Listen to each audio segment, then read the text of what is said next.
Hello and welcome back to the Point 99 podcast.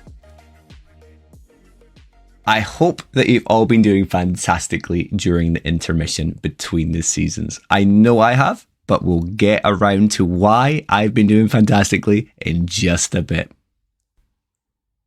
As nice and refreshing as the break has been, or at least as refreshing as a break can be while you're still ploughing through what is arguably the toughest stretch of marathon training, I am so glad to be back with season 3. Much to some listeners' disappointment, there wasn't a mid-season bonus episode this time around. Personally, I didn't think I could top how episode 10 went and even season 2 as a whole. Each guest was truly amazing and worthy of my praise and thanks for joining me. It was overall best bits throughout the season, if you ask me. So if you're joining me as a new listener for season 3, I can only encourage you to maybe dip your toe back and check out how that season went. Before I get lost in catching you up with the happenings since season 2 ended, let's roll out the red carpet and get on with the intro. The Point 99 podcast is a running podcast made by runners for runners. If you're new to running, we hope to have topics and discussions that will help you along whatever path your journey is taking. Or for any seasoned runners, maybe some stories that will have you empathizing with our experiences. Whether it's lessons we've learned during our own journeys, embarrassing stories, or heartstring pulling moments. We hope you'll stick with us while we try share some good vibes, motivation, and positivity. And hopefully we can have a laugh along the way. I am honestly so happy to be back, but I do also hope that you've been doing great during this season's intermission. I've been keeping a track on Instagram and quietly cheering everybody on during the multitude of events that have taken place since season 2 drew to a close. Previous and future guests, as well as the 99 Club of elite listener royalty alike, have been absolutely smashing at events, personal records, and generally giving any event they take part in their all. There are perhaps too many events to name and also individuals. So I'm going to forgo any disappointment by forgetting anyone or any events like I did in season 1 and 2. And maybe just mention some of the events such as the Great North Run, the Great Scottish Run, the Scottish Half Marathon, the Linlithgow 10K, and the Baxter's Loch Ness Marathon Festival, the 5K, the 10K, and the full Loch Ness Monster.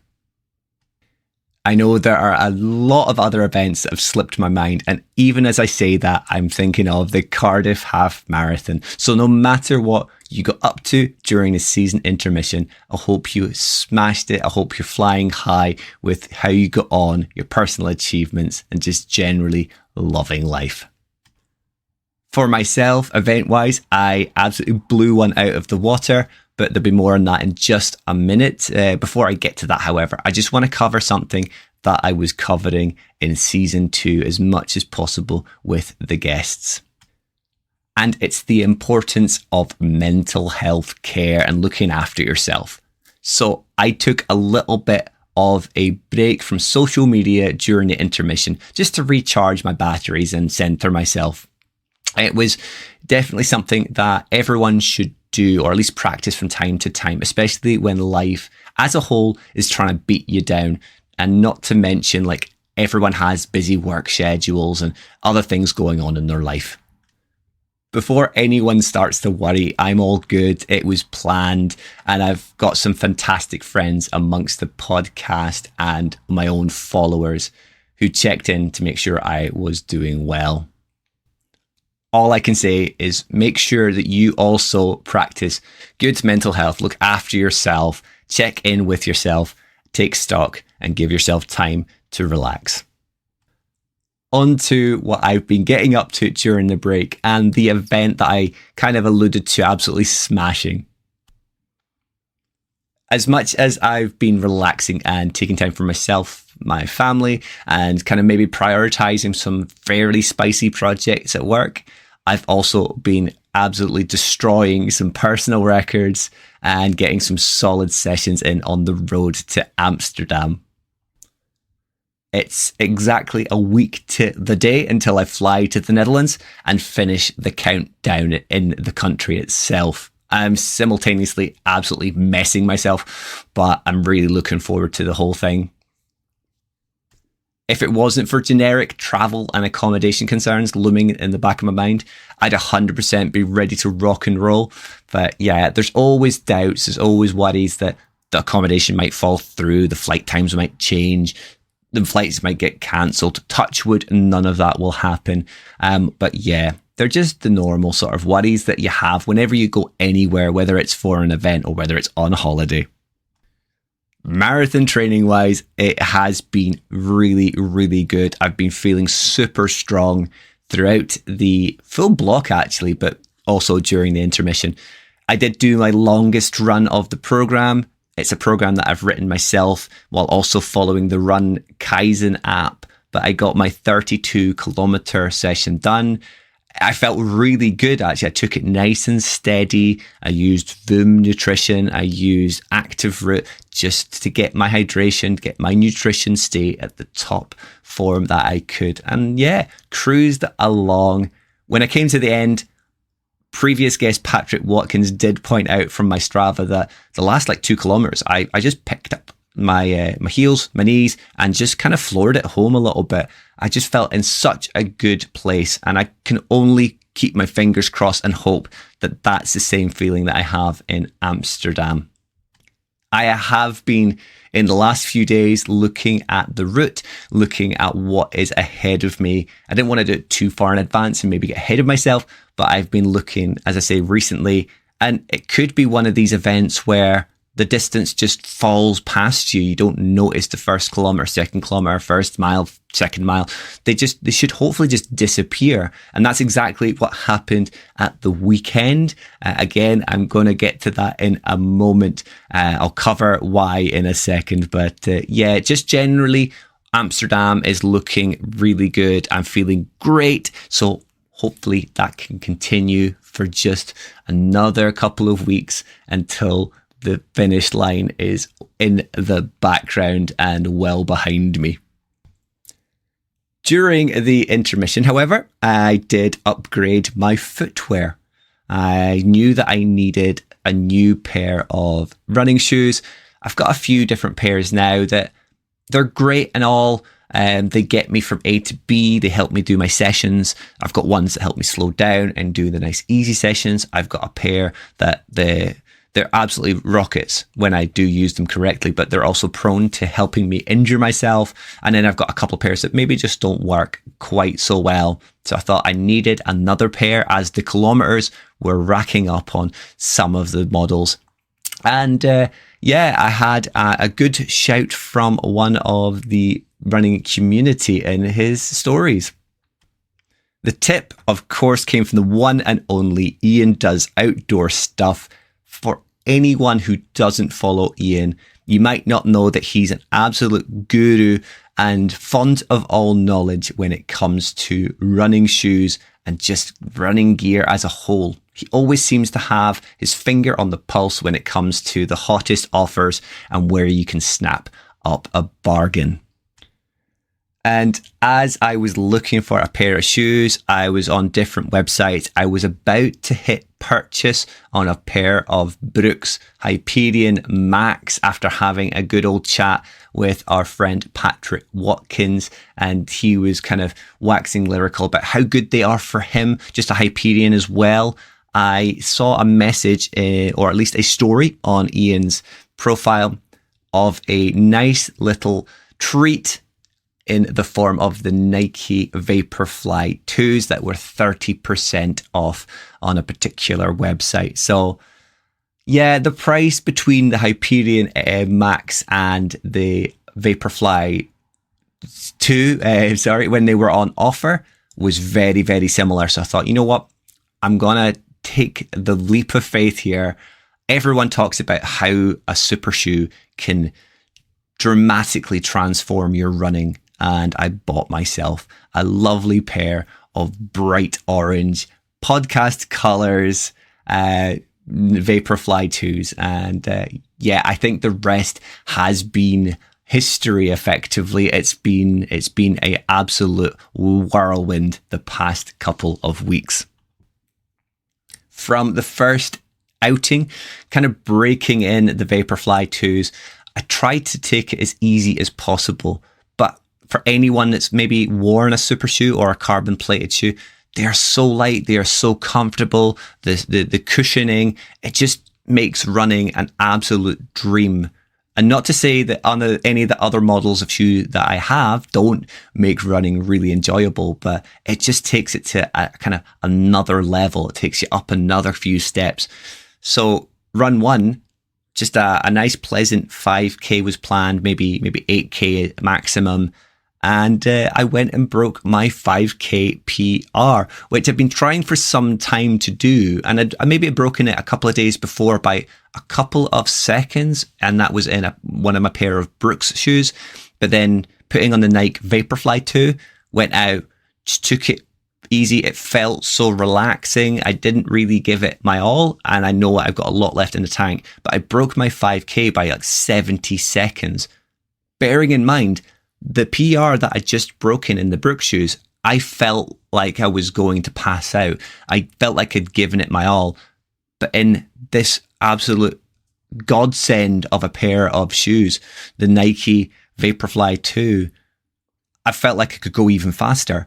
It could just be maybe I wasn't feeling so great on my first attempt. It does go down to a whole number of reasons. We all know that as runners, that sometimes you just don't get enough sleep, you don't get enough nutrition, you don't get enough proteins, no matter what it is. There could be any number of reasons. But yeah, I felt like I was on top of the world. I couldn't stop smiling. I had to walk a lot of the distance home just because I was that ecstatic about how I'd performed, and getting a sub 20 was just amazing. It's such an amazing feeling. And that's where I sit today at 5K with a 19 minutes, 41 second personal record.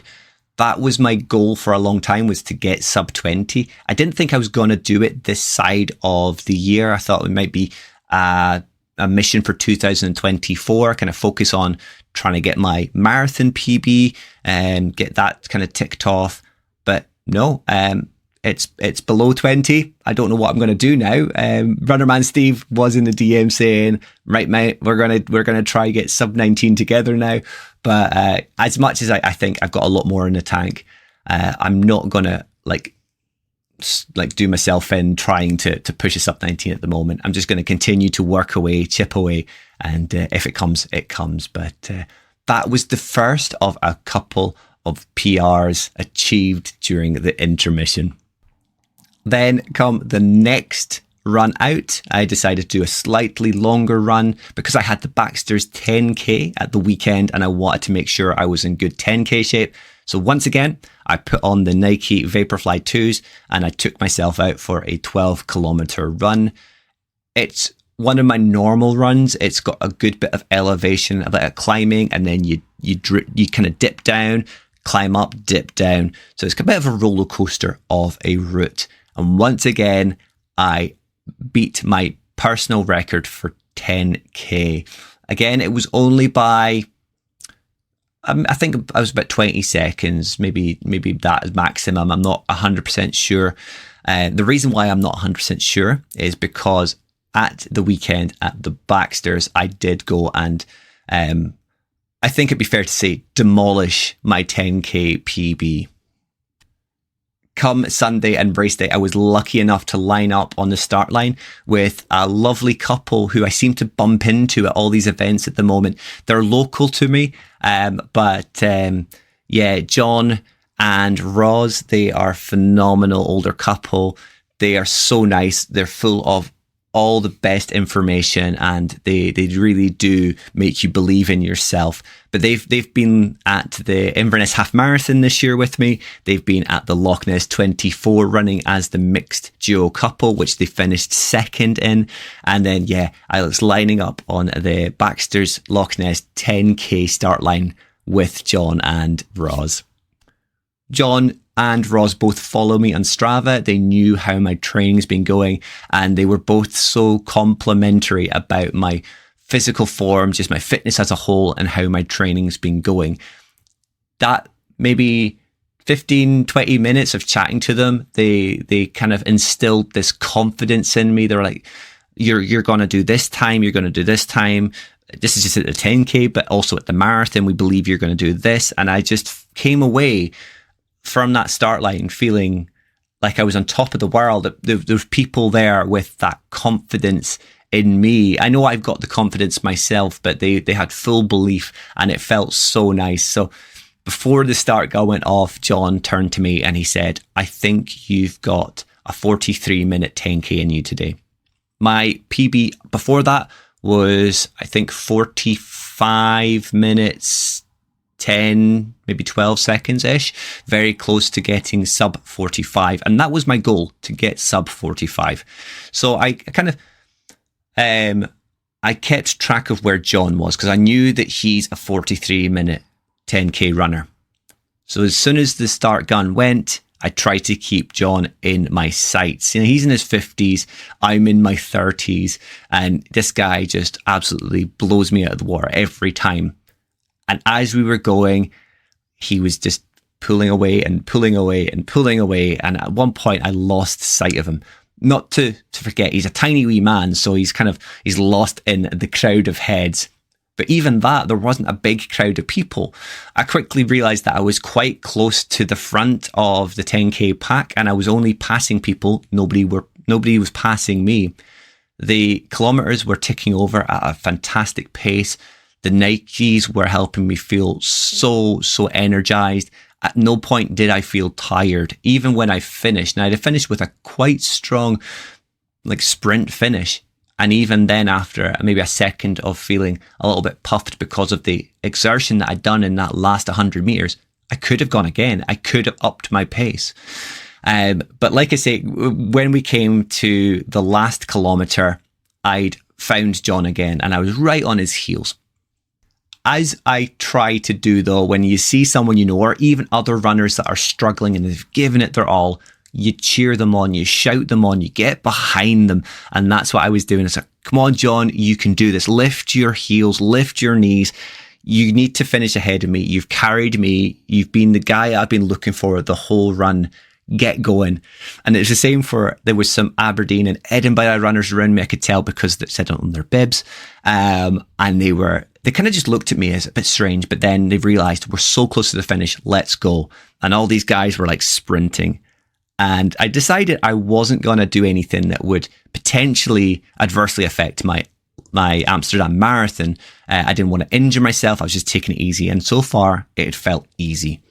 But as you do when you encourage people, you think, actually, I'm going to hammer it as well. So that's what I did. I lifted my heels, I lifted my knees, and I cruised this sprint. Now, looking back at the photos, I look like a weird dinosaur running. It's so odd. I don't like the race photos. But I lifted my knees and I just cruised past them all. And John just looked at me, and I think he said a few choice words. He definitely did at the end. But I cruised through, and I'm so glad that I did. Because not only did I absolutely demolish my personal record, I took a whole 4 minutes off of it. And now sitting at 41 minutes and 7 seconds, according to Strava and the Garmin app. The event itself says 41:22, but I as events are, they're sometimes just a little bit longer, but then also the way the GPS works. So I'm going with the Strava in this case, 41:07. So very, very close to getting a sub 41. And at that, John came across the line, said his choice words, congratulated me, and just, again, instilled a level of confidence in me that was way and above of what I believed myself.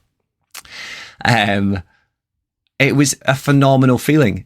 It was truly amazing to know that I finished that 10K. I took 4 minutes off my personal record, and I felt like I could go again. I felt like I could smash even more time off it. But then the Baxter's Loch Ness 10K is a personal record course.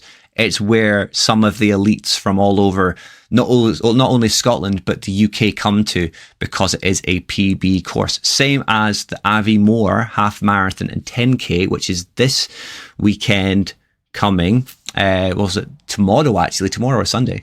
That is also a PB course.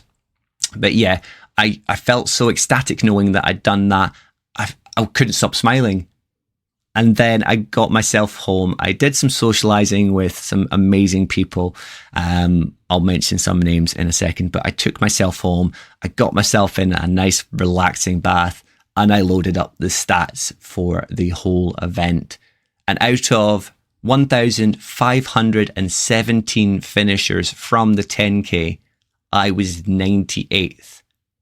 It was bananas to me to think that I was in the top 100. Now, if I hadn't encouraged John, if I hadn't encouraged these other runners at the end and then taken off myself, because I passed a number of people at that last 100 meters, I would have been outside the top 100. But to then be top 100, smash my PB, be top 50 in my age category, and I think out of the gender category as well, I was like 75th. It was mind blowing. Even now, I'm blown away by that whole thing. From coming from where I've come from, I still see myself as a normal average runner, and that's what I am. But that performance and the effort that I went to there, I know that I could step up again. I'm never going to be an elite athlete, but I could certainly be getting up there with some really amazing club runners. Not the elites, as I say, but some really amazing club runners. So yeah, I'm flying high on the road to Amsterdam, knowing that I've smashed the 5K PR. I've smashed the 10K. Not just smashed the 10K, I've demolished the 10K. So yeah, fingers crossed, all goes well for a week on Sunday. But on that note, I will have a very special guest for episode 2, and in fact, episode 3. We'll get round to that and who they are at the end of the episode. But before I get on to today's guest, and I've already mentioned the name within the quite lengthy intro at the moment, we're sitting at 22 minutes. I just want to shout out the amazing individuals that I met up with at the Baxter's Loch Ness Marathon Festival. As you might expect, or for those in the know, the cult that came before the cult were there. I got the pleasure of spending time with the amazing Lee, Control-Alt-Lee, and his wife, who were taking part in the 5K race. We also were joined by Carl Orm and Muriel Dempsey. They were both taking part in the marathon. And for Muriel, having had a quite significant foot injury, she did so well. She looked in so much pain coming across the line, but she was amazing as always. And the same with Carl. If anyone was following Carl's stories, they will know that he went through a similar situation as I had with this year's Edinburgh Marathon, albeit he had an issue from both top to tail. I have no idea how he got to the end. He looked drained, but he was still in very high spirits. So mega congratulations to both of the Cult Before the Cult members.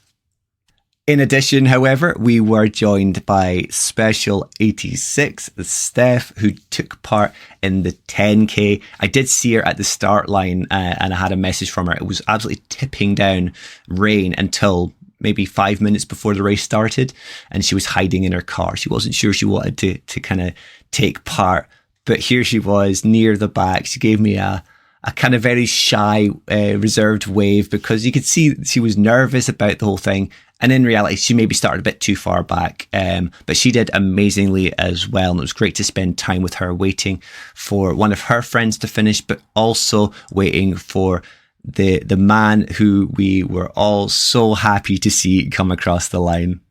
That was Alex_runs and stuff. I have mentioned Alex's name in the past, and that was his first marathon. We did start to worry quite a bit. He had a target time in mind, and the time went by and there was no sign of him. We started to worry that maybe something had happened, but he just he got caught up in the whole thing, maybe gone off a little bit too fast, but he still looked really, really good by the end. He came through the kind of finishing tunnel, having picked up his goodies, and he had us as Instagrammers on one side shouting his name, and then he had his family on the other, and he just stood there. He looked at the ground, he's like, where do I go?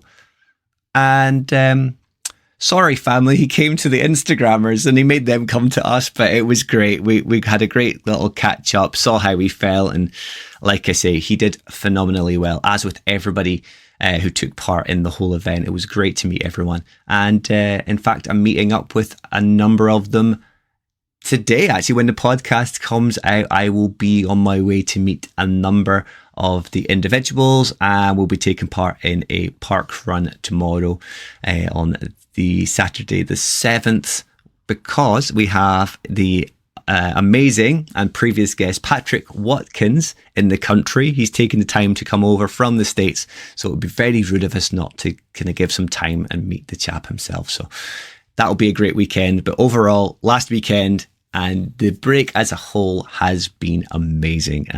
So hopefully you all equally had amazing times during the interval. Let me know how your interval time went, and I will add in some messages in the next episode. Finally, just before we get on to this week's guest, I want to make a mention to a lovely individual at the Baxter's Loch Ness Marathon Festival who was on the bus back to the 10K start line so we could pick up our cars. I unfortunately didn't get her name or her user handle from Instagram, but as I got on the bus, I had the podcast t-shirt on, which was maybe a bit of a giveaway, but she did say, excuse me, are you something runs? I can't quite remember your handle. I said, no, that's me. I'm Mr. Steve Runs. And she said, oh, I love listening to your podcast. And it's the first time I've had someone who I don't already know say that to me. And it was so, so nice. It hits you in the right place in the feels. As I say, unfortunately, I didn't get her name. And I do hope that I follow her. But if not, let me know who you are. I'll send you a little goodie bag to say thank you. I've got some podcast merchandise stuff that I'm going to give out to people over the course of this season, and I think you're a great recipient for batch number 1. So whoever you are, let me know and I'll arrange that. But it was so nice to meet you. It was so nice to speak to everybody on the bus.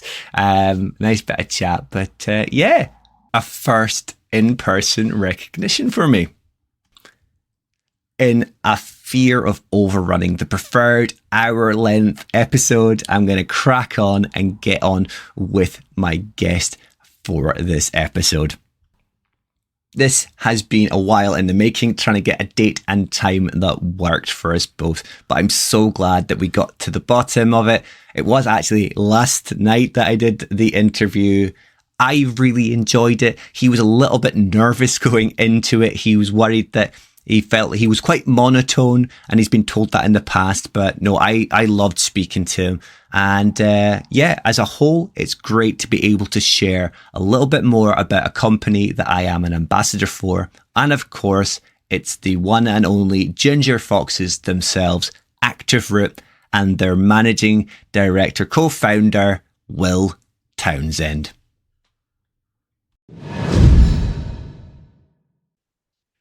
We're kicking off season 3's guests with one of my favourite fitness brands out there. And I'm not just saying that because I'm currently an ambassador for them, but it definitely influences my decision just a little. It is, of course, the Ginger Foxes themselves, Active Root. And who better to join me and wax lyrical about all that Active Root have going on than co-founder and managing director, Will Townsend. But as much as I'm looking forward to learning and sharing a little bit more about Active Root, I'm also keen to learn about how it all came about, Will's own fitness adventure, and ultimately what we can expect from a brand that appears to be ticking all the correct boxes with the running community. So let's just do that and welcome the man himself to the show, Will Townsend. Hello there. How's it going, Will? Yeah, very well, very well. Yourself? You had a good week? Really good. I'm on taper for the Amsterdam Marathon, so it's very relaxed and very tame. I've got a coach now, so I'm doing some more training than I have been recently. Juggling life with two children under the age of 4. Currently selling my house, and trying to run active route at the same time. So yeah, it's quite exciting. So you're keeping your life simple then, by the sense of it. Yeah, you're trying to get some training in amongst all the other sort of slightly chaotic things. But I'm managing to get to work and do some training and also work on my sales patter for selling my house at the moment. So yeah, it's exciting. Feel free to try and sell it on the podcast. That's all right. um, and you need to say things like dual aspect, don't you? And Yeah. whatever that means, and you know, kitchen, living room areas and things. So yeah, it's a whole new world to me. But anyway, yeah, all's very well. Am I right in thinking? Try to do a little bit of research on you. You're very hard. There's not a lot about you online, not that I could find anyway. But am I right in thinking you're predominantly cycling based? I'd say I'm probably coming from a running background originally, sort of in my 20s, where I did a lot of things like marathons, half marathons, 10Ks. As I sort of progressively got slower, I got into triathlon and cycling. I like doing wacky events, big sportives like the Fred Whitten. Done an Ironman. Quite a bit of open water swimming I like.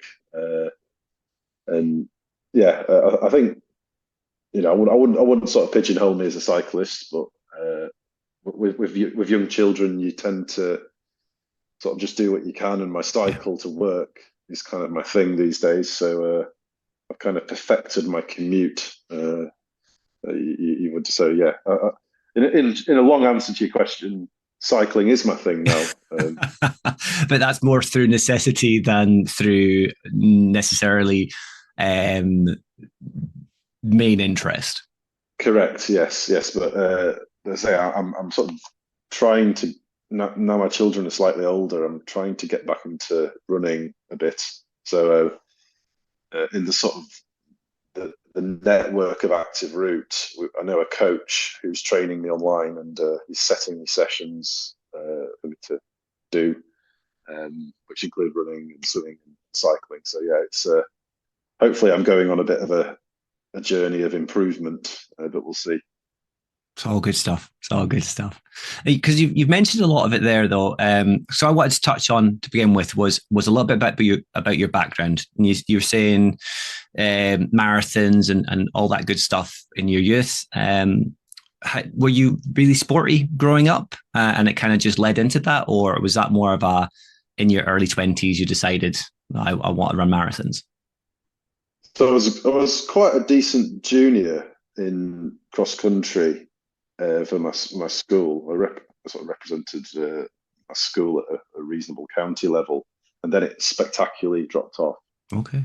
in my sort of mid-teens, for all the usual reasons you can imagine. Then when I went to uni, I kind of got back into it, and sort of ran for the uni, in all sorts of cross country kind of things like that. And yeah, then I sort of later on in my 20s, I got into more of the sort of 5K up to marathon, and yeah. So I suppose it is a running background, cross country originally. And then it's just kind of drawn arms and legs into try into dual into cycling. Um, it's similar to myself, I suppose. I ran for the school and kind of dropped off a lot, but then I took up cycling. Cycling was my main thing, and now running. So I'm kind of slightly opposite to you there. But I don't have young kids to have to juggle life around, which is maybe a little bit of a bonus. Yeah, I don't want to be that person on your podcast that sort of bangs on about having children, how it sort of dramatically changes your life and all of your sort of running and sport ambitions, but it does. Yeah. Uh, and yeah, it's just a sort of lack of sleep that kind of destroys you. But I think when now they get ours getting a little bit older, as I say, I'm hoping to slowly get back into it. But yeah, enjoy all of your training while you can without children. Gives him plenty of time. That's it. Anyone that's a parent, lack of time and lack of sleep. Yeah. So uh, then jumping forward to active route. At what point, when you're in your running, cycling, swimming adventure, did active route kind of raise its head? The whole idea and eventually the development. So I was doing the London Marathon back in I think 2015, I think it may have been, and it was a really I can't remember exactly. It was a really hot one, and I was really struggling with my hydration. I was in a bit of a state, gone off a bit too hard, and all of the products that were available, so a Lucozade on the course, were just making me worse. And I was just thinking, this is crazy that there can be the only sports drinks that are available are just making me more sick. So anyway, I kind of got into experimenting with my own sports drinks, and eventually I sort of hit on ginger as a potential thing to add to a sports drink to improve how your stomach feels. So ginger tea obviously has been around for thousands of years as a way of soothing your stomach, and also it's an anti-inflammatory. So I started putting it into sports drinks alongside carbohydrates and electrolytes as a normal sports drink would have. And then we did a master's at Heriot Watt University with a sports scientist on the benefits of ginger, and we got some well, I wouldn't say clinical evidence, but sort of evidence that ginger does help your stomach uh, if you take it in a drink during exercise. So this kind of spurred us on, and then what sort of sprang out of that were sports drinks, electrolyte drinks, gels, energy chews, all using the kind of blueprint of ginger as a beneficial factor in each product. So we kind of started it in 2017 and have been trying to sort of grow organically since then. And yeah, that's kind of how it began really during the London Marathon. Spot on. Now, as an ambassador, I'm fully aware of a lot of the products anyway and the flavors. But yeah, ginger's the main ingredient. You've got Ginger the Fox as the mascot. But you've also got other super ingredients like mint as well. And I'm a big fan of your mint and ginger electrolyte kind of additive drink. The flavor of that is just phenomenal, especially when you're out for a run. But then having the ability, you're kind of unique on the market, I would say, that with your powders for your gels, you can customize them to your own needs, your own thickness, your own consistency. Uh, Mm-hmm. did that kind of just come about by, I suppose, the development, or was that like a conscious decision to go for something that was very different to the rest of the market? I think a lot of our starting points with a lot of our products are how can we kind of hopefully set ourselves apart a little bit compared to what else is out there and do things differently and better. And there's obviously a lot of gels you can get out there that are in little in sort of standard packets that you use once then chuck away. So we kind of hit on this idea of why don't the the athlete carry it in a flask instead of just a single use packet. And it kind of led from there. And I think like one of our ethoses is trying to make things more environmentally friendly if we can. And the combination of that and the sort of convenience of having three gels in one flask is kind of what led us down that path with the powder we should mix with water. And as you say, you can mix it to a consistency that you prefer. So it could be thicker or thinner. And they say, we never really knew if it was going to take off or not, but we sort of tried it, and people seem to like it, and it's kind of got, like gained some momentum over the last sort of 2 or 3 years, really, and we're kind of sort of running with it, and people are using it, so we're keeping going, and that's kind of where the gel mix came from, I suppose. It seems to be very well loved, especially through the part of the community that I'm kind of part of.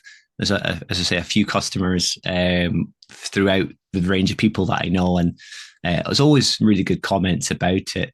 But I also have this image of you though of when it was first created of being like something like a Breaking Bad, kind of just making these concoctions in a kitchen and seeing what works and what doesn't. Yeah, I mean, I'm not going to claim I'm like some sort of chemist of sports nutrition, but I know how to I know what sort of carbohydrates that are required for a gel, and I know what I like to use myself, and what consistency it needs to be, and we get out and make stuff, and test it with real athletes, and get feedback, um, and then obviously the other side of it has to be functionally valid as well. So it has to work. So we spent a lot of time sourcing to equipment. So like the scoop that we use for our gel mix, That which scoop's spot on. also is a funnel. So it fits neatly into a soft flask. So it just means there's no mess. So, hopefully it's not creating too much friction with preparing the gel mix to take out with you on your run. So yeah, it's kind of the utility and the functionality and the kind of environmental thing go hand in hand really with gel mix, which I think people are invested in now, whether you like it or not. People do care Yeah. that you're not you don't have a massive carbon footprint, and you can do what you can to minimize waste. And I think it's already happening with UK athletics that you can't just throw away a gel packet into a hedge during an event. It's not the done thing anymore. And I think there is a movement there, and people are looking for a product like Active Root Gel Mix, Mm-hmm. to replace that single use gel packet. So hopefully we're kind of providing people what they need, and it's also better for the environment. Yeah, hopefully it does. It starts a change within the market. A lot of marathons, a lot of events, and even from a cycling event, cycling back from a TAPS, you'd see cyclists try to Mm-hmm. put the single use back into their pocket, and then it would just drop out. You're not going to stop and pick it up. So you see these scattered along the road, even full ones that have exploded. You see them in marathons, as you say, people just throwing them, and they do it inevitably end up in hedges. So the cleanup crew can't get them. But if you've invested in Yeah, a flask and you are invested in refilling it, you're going to make sure that you take it with you and leave the event in a better situation than you kind of came in it at.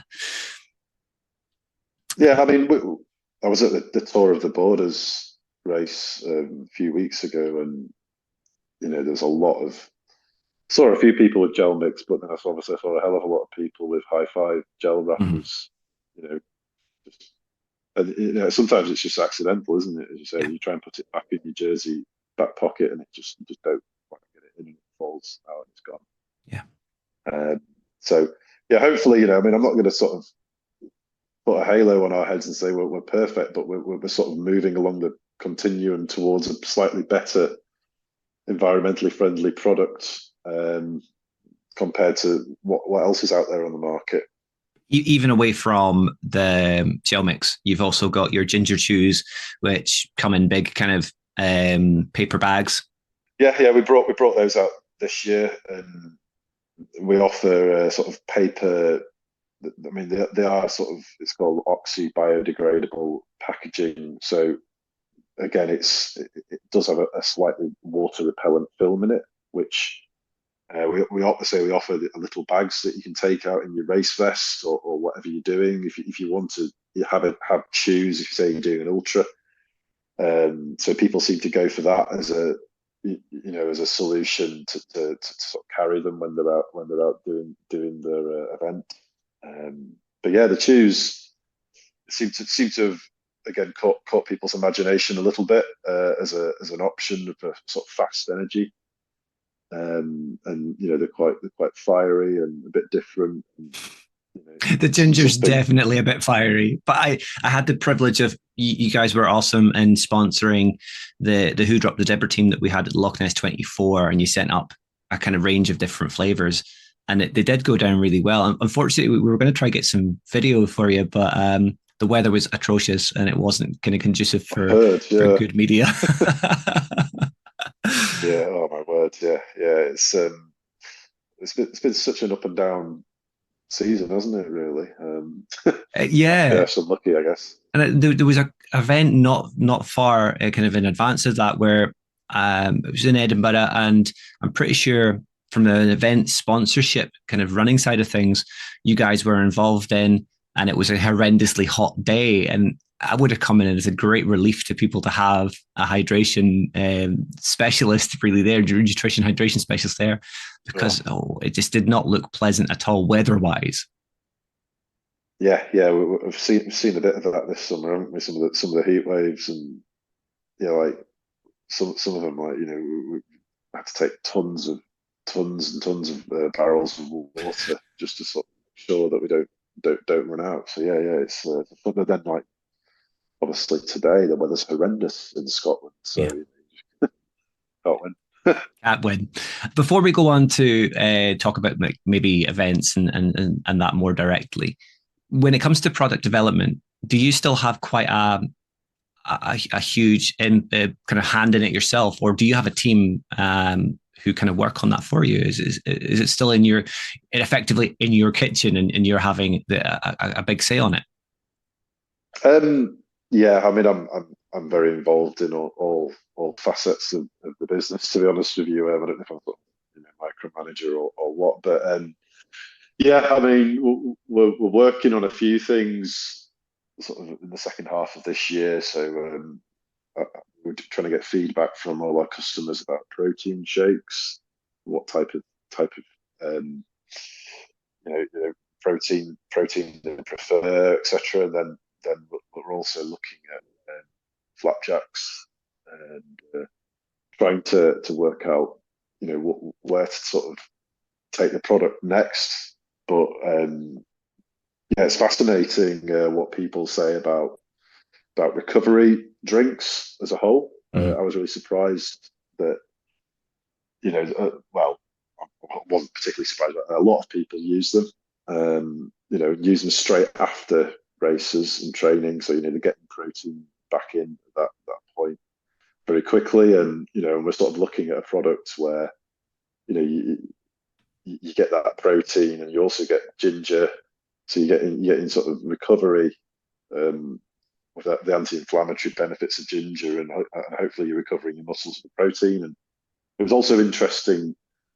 A lot of people prefer milk-based protein Yeah. drinks, which I was quite surprised. I was thinking, it might be a bit more of an eclectic mix, and it could be more of a vegan end of things. But yeah, yeah. So anyway, we're kind of going through all this and looking at these sorts of products, new flavors. We've tried a few new things this year with sports drink flavors, so we may try and bring those into slightly different products within the range next year. So yeah, yeah, it's quite an exciting time, and as I say, we're trying to do as much as we can and continue to kind of grow the business really.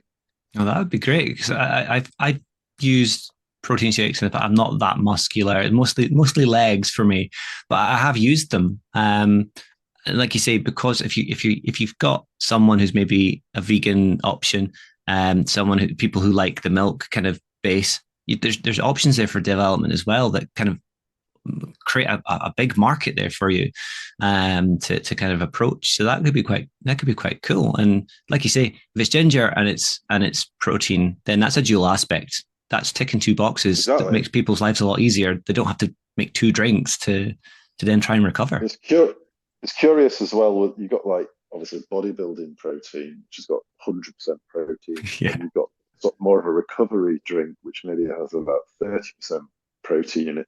But then you have these sort of boutique products that are very high protein. And no, I mean, I'm probably wrong, but nobody seems to really know what the right amount of protein is in a drink. No. It varies dramatically, but everyone just seems to think more is better. But it's not Yeah. necessarily true from No. what I've read. You can't synthesize a load of protein. Say you just drink 100 grams of protein, your body's just going to go, nah, I can't absorb all that. Yeah, exactly. And that's where my mind straight away went to. One of my day jobs, an ex colleague of mine's partner works in medicine and research and development, and he would always say to me, I'd be taking protein in the office because you can only take so much of that because at the end of the day, you're just going to pass it through your system. It's not going to absorb everything. So 100% protein or a very high ones, they're not going to do anything. So it's a balancing act of what's best for the end user, as much as you don't want to then waste product as well. Then have you tried a vegan pea protein I based haven't, no. shake? It's very strange. Pea protein does not dissolve in water, Oh wait, I so have it, then it actually. I goes into have tried it. Yeah. suspension. It goes into suspension, and then if you leave it, it just drops to the bottom again like sand. So the milk ones, even though obviously it's not for everybody, taste way better and the dissolve. So you've got this kind of, do you go for the thing that's going to create a subpar product, but it's vegan, or do you go for milk and you're only satisfying half of the market?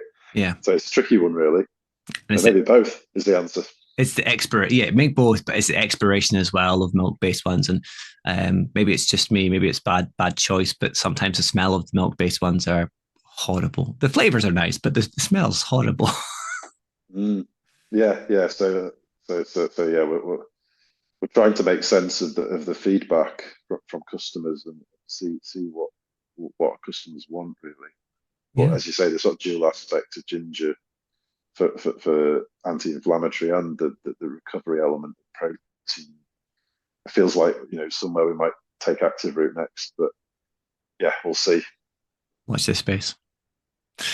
Yes. So then moving on to what we kind of touched on briefly, event sponsorship. You were saying before we hit record, Mm. you've got two quite sizable events down south of the border, but you regularly have a number of events in Scotland as well. Can you talk a little bit more Yeah, about them? yeah, yeah. We've sort of try and try and work with local event companies up and down Scotland. We have an event rep just based up in Fife who him and his wife go to events and we sort of provide drinks, on course and at start finish, and as a way of introducing active route to people and providing a service ultimately to event companies. We like doing that, and it's the best way of you know getting active route into the hands of the right people. So we try and do a lot of that, and yeah, I say we're up at doing a scurry to the sea event later on in the month up at Tentsmuir, up above St Andrews. Then we're doing the Abingdon Marathon down in Oxfordshire, which incidentally is the oldest marathon Really? in the UK. Yeah, Wow. also I was told by the organisers. So yeah, we're really looking forward to those events because we're going to be getting our energy chews out on the aid stations on course. So yeah, we'll be providing drinks, gels, and the chews. So hopefully it's going to be a real outlet for people to, you know, fundamentally we're just making sure that they're well hydrated on the course, but choices to top up the energy support reserves as well. So yeah, it's although the season's on the way, it's still quite a busy time for marathon running, isn't it? In October, Yeah. traditionally. Just looking, there's the York Marathon, the Dublin. Yeah, so there's still a lot going on, isn't there? There is. There's York. York's next week. A week. Yeah. So after this episode comes out, it's the following week. It's the same as Amsterdam. It's the same day. Yeah. The kind of autumn time is a perfect time, I think, for marathon running because it's not too hot usually, and although you might get washed out a little bit, but no, that's a good avenue to kind of go in, and the more events you do, and the more publicity you get, the more events you're going to end up doing again. It's going to almost be a rolling effect. Team wise, Yeah. how are you set up for the size of a team to kind of control that, or is that something that if it takes off and becomes more of a thing, how sustainable would that be for Active Root? I mean, we've got, say, we have event reps. We have a sort of set of them in the south of England, in the Midlands, in the northeast. Then some guys up in Fife. So, and then myself as well. I sort of pitch in now and again. So I was at Linlithgow 10K a couple of weekends ago. Quite a big race there, a really good one actually. I don't know if you've done that one. I haven't, but I did see. Am I right in thinking you've got the sponsorship or the Active Root label on the back of the T-shirt that went there?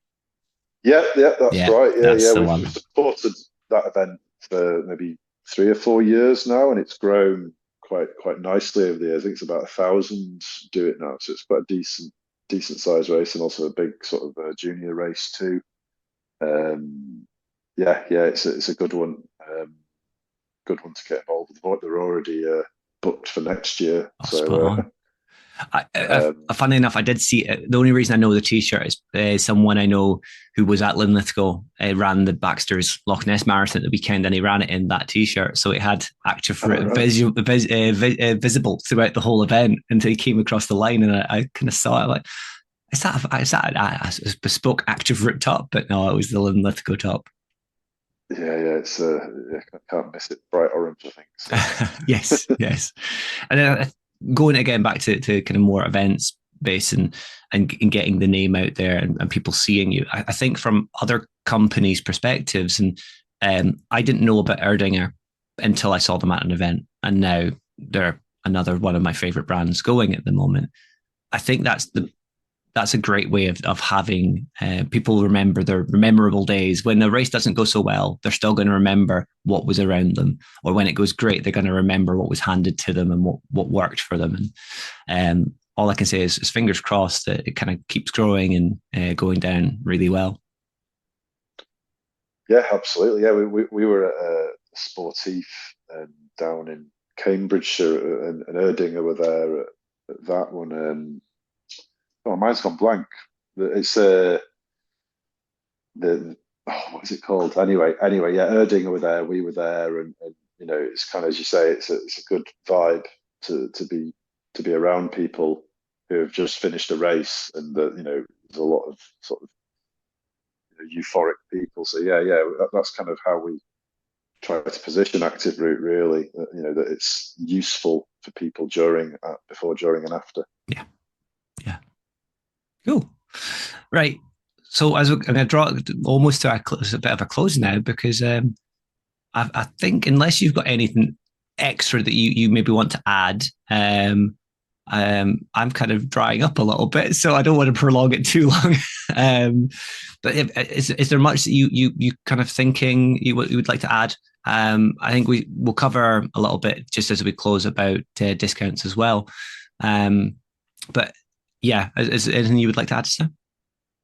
Um, I suppose in terms of new things, we've just launched our sort of hot seasonal spiced energy chews just yesterday. So it's just sort of a nice sort of change of flavour compared to our fruit flavours that we have at the moment.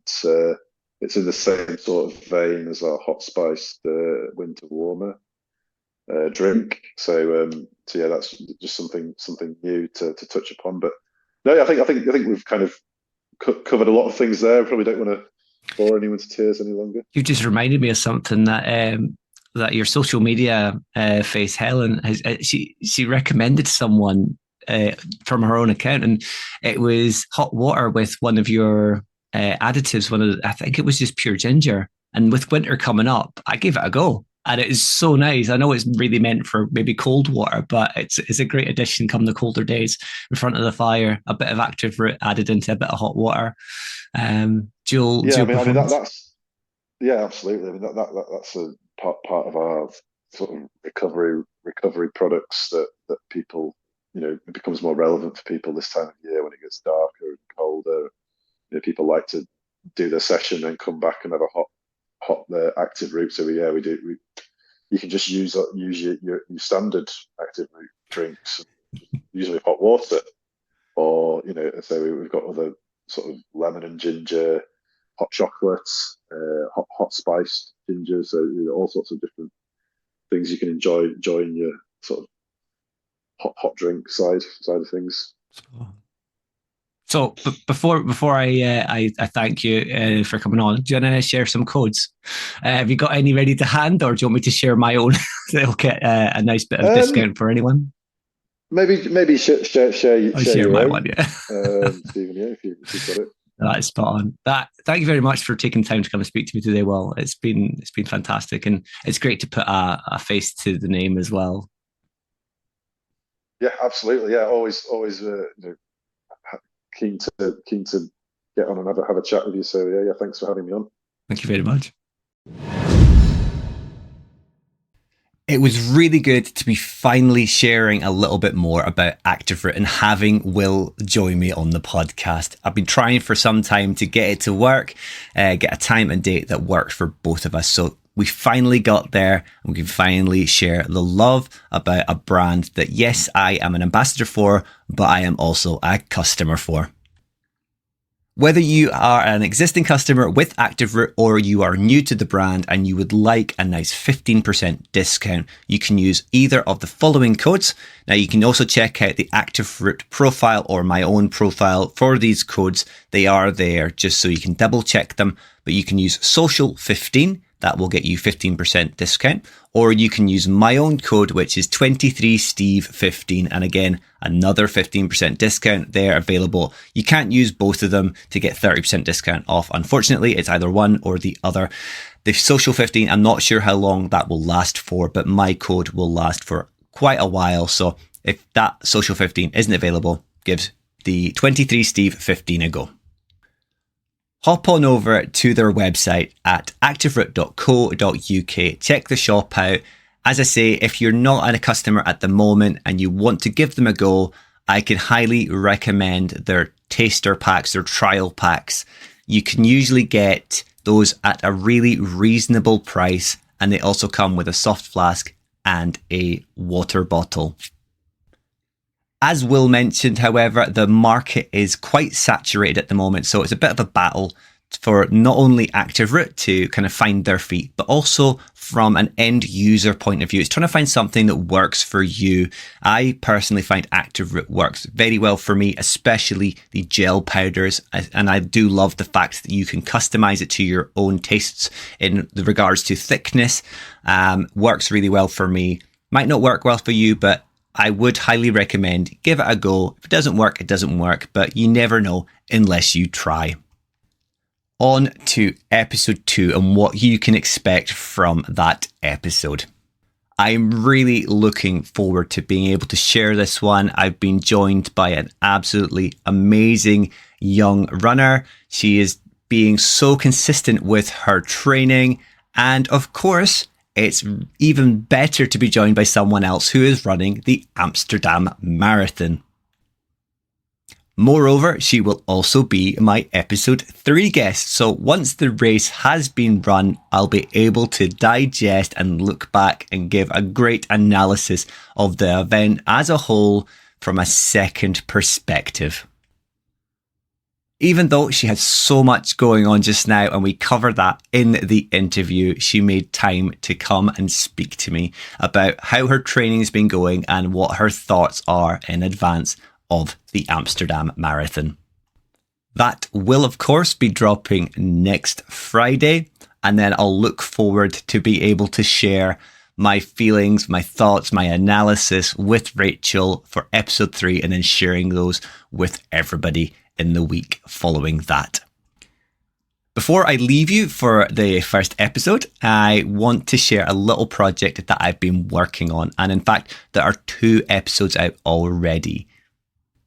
It's a little project that was influenced by a previous guest to the show, Personal Best, and his sidekick, Colin the Swan.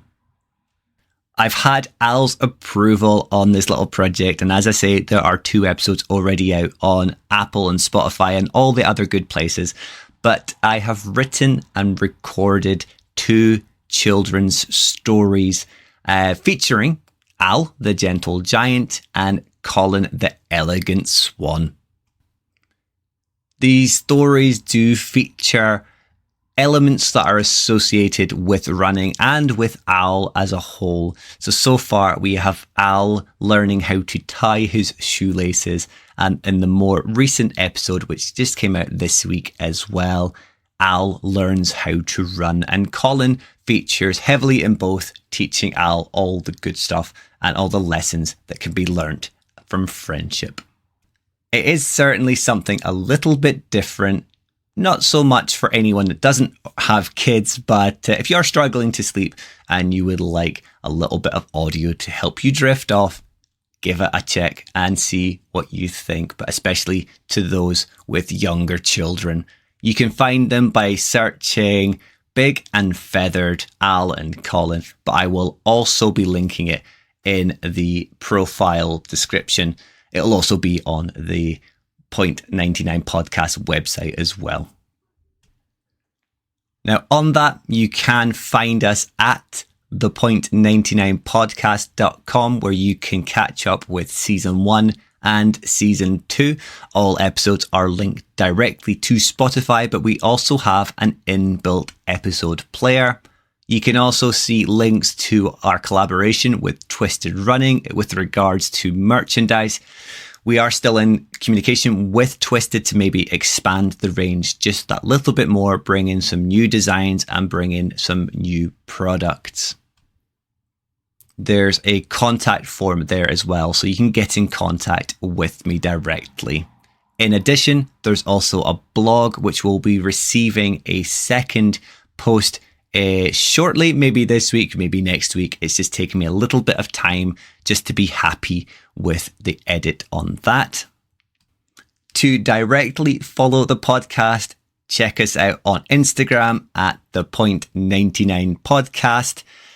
Drop us a follow. Let us know what you think in the DMs. You can also find us similarly on Facebook at the Point99 podcast and give us a follow there. Otherwise, I could only encourage you to like and comment and subscribe on any of the podcast listening platforms that you use. It helps so much in getting it out to a wider audience. And the final message here is, if you do want to get in contact and you don't want to use any of those avenues, you can email us at thepoint99podcast@gmail.com.